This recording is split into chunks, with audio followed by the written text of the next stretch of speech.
ಮಂಗಳೂರು ದಕ್ಷಿಣ ಕ್ಷೇತ್ರದಲ್ಲಿ ವಿಶೇಷ ಮತದಾರರ ಪಟ್ಟಿಯ ಪರಿಷ್ಕರಣೆ ಪ್ರಕ್ರಿಯೆಗೆ ಚಾಲನೆ. ಅರ್ಹರು ಮತದಾರರ ಪಟ್ಟಿಯಲ್ಲಿ ಹೆಸರು ನೋಂದಾಯಿಸಿಕೊಳ್ಳುವಂತೆ ಶಾಸಕ ವೇದವ್ಯಾಸ್ ಕಾಮತ್ ಮನವಿ. യൂണിറ്റി ഹോസ്പിറ്റൽ 4 പതിറ്റാണ്ടുകാലത്തെ വിശ്വസ്ത സേവന പാരമ്പര്യവുമായി അത്യാധുനിക സംവിധാനങ്ങളുമായി Unity Hospital Mangalapuram. Phone 0824243155. Unity Hospital. Expect life.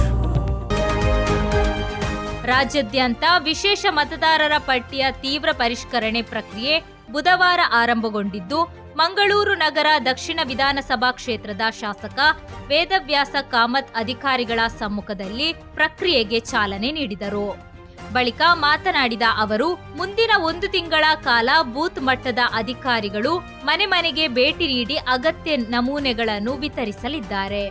ಸಾರ್ವಜನಿಕರು ಅಗತ್ಯ ದಾಖಲೆಗಳೊಂದಿಗೆ ನಮೂನೆಗಳನ್ನು ಸರಿಯಾಗಿ ಭರ್ತಿ ಮಾಡಿ ಸಲ್ಲಿಸುವ ಮೂಲಕ ಪರಿಷ್ಕೃತ ಮತದಾರರ ಪಟ್ಟಿಯಲ್ಲಿ ತಮ್ಮ ಹೆಸರು ಸೇರ್ಪಡೆಯಾಗಿರುವುದನ್ನು ಖಚಿತಪಡಿಸಿಕೊಳ್ಳಬೇಕು ಎಂದು ಮನವಿ ಮಾಡಿದರು.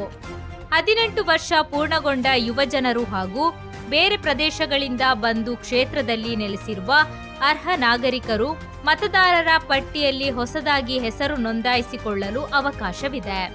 ಯಾವುದೇ ಅರ್ಹ ಮತದಾರ ತನ್ನ ಮತದಾನದ ಹಕ್ಕಿನಿಂದ ವಂಚಿತರಾಗದಂತೆ ಅಧಿಕಾರಿಗಳು ಜವಾಬ್ದಾರಿಯಿಂದ ಕರ್ತವ್ಯ ನಿರ್ವಹಿಸಬೇಕು ಎಂದು ಅವರು ಹೇಳಿದರು. ತಾವು ಸಹ ಈ ಪ್ರಕ್ರಿಯೆಯಲ್ಲಿ ಭಾಗಿಯಾಗಿದ್ದು, ಸಾರ್ವಜನಿಕರು ಸಕ್ರಿಯವಾಗಿ ಸಹಕರಿಸಿ ಬಲಿಷ್ಠ ಪ್ರಜಾಪ್ರಭುತ್ವ ನಿರ್ಮಾಣಕ್ಕೆ ಕೈಜೋಡಿಸಬೇಕು ಎಂದು ಶಾಸಕ ವೇದವ್ಯಾಸ ಕಾಮತ್ ಕರೆ ನೀಡಿದರು. ಈ ಸಂದರ್ಭದಲ್ಲಿ ಮಂಗಳೂರು ಮಹಾನಗರ ಪಾಲಿಕೆ ಆಯುಕ್ತ ರವಿಚಂದ್ರ ನಾಯಕ್, ಉಪ ಆಯುಕ್ತ ನರೇಶ್ ಶೆಣೈ, ಮಂಗಳೂರು ದಕ್ಷಿಣ ವಿಧಾನಸಭಾ ಕ್ಷೇತ್ರದ ಚುನಾವಣಾಧಿಕಾರಿ ಅಕ್ಷತಾ ಹಾಗೂ ವಿವಿಧ ಇಲಾಖೆಗಳ ಅಧಿಕಾರಿಗಳು ಉಪಸ್ಥಿತರಿದ್ದರು. ಮನೆಗಳಿಗೆ ಆ BLOಗಳು, ಅಧಿಕಾರಿಗಳು, ಟೀಚರ್ಗಳು ಮನೆಗೆ ಬಂದಾಗ ತಮ್ಮ ಮನೆಯಲ್ಲಿರುವಂಥ ಎಲ್ಲ ವ್ಯಕ್ತಿಗಳ ಹೆಸರು ಮತ್ತು ಸಮಗ್ರ ದಾಖಲೆಗಳನ್ನು ಮಾಡಿ ಪುನರಪಿ ಅದನ್ನು ಆ ಚುನಾವಣೆ ಆಯೋಗಕ್ಕೆ ಕೊಡುವಂಥ ವ್ಯವಸ್ಥೆಗಳನ್ನು ಮಾಡಬೇಕು. 18 ವರ್ಷ ನಾಡ್ದು ಅಕ್ಟೋಬರ್ 1ನೇ ತಾರೀಕಿಗೆ ಆಗುವಂಥ ವ್ಯಕ್ತಿಗಳು ಕೂಡ ಇದ್ದರೆ ಅವರು ತಮ್ಮ ತಂದೆ ತಾಯಿಯ ಆಧಾರದಲ್ಲಿ ಪ್ರಜುನಿಯ ಮುಖಾಂತರ ಸೇರಿಸಿಕೊಳ್ಳುವಂಥ ಅವಕಾಶಗಳು ಕೂಡ ಇದೆ. ಇದು